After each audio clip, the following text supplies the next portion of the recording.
mol na lem pitai na hong say len ding kinemin ka nga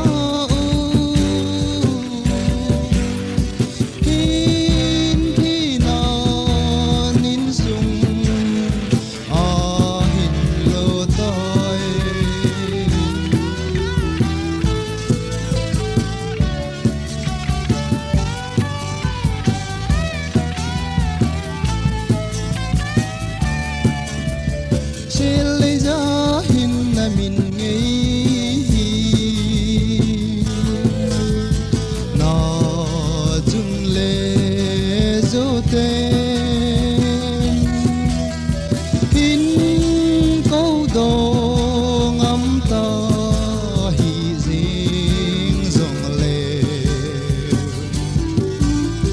zai lan ken hin noi na nge hùng say lên đỉnh kinemin ka nga hin thi na nin sung a hin lo tai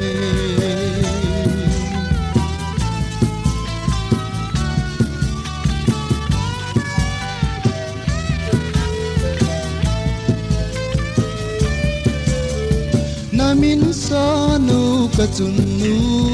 hin mul đâu bang lâu ding happy happy tin na ko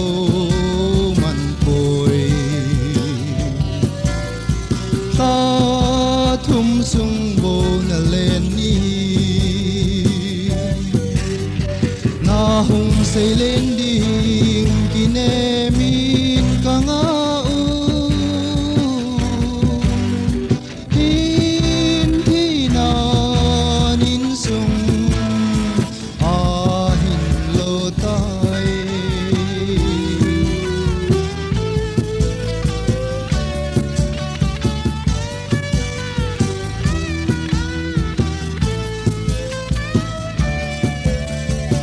mol em nin na puneu ken na long zong tom dấu lâu hết chính na xuống phu ni tiếng lệ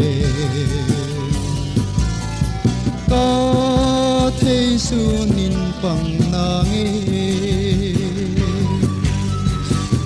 hùng say lên đỉnh kinemin ka nga hin thi na nin sung a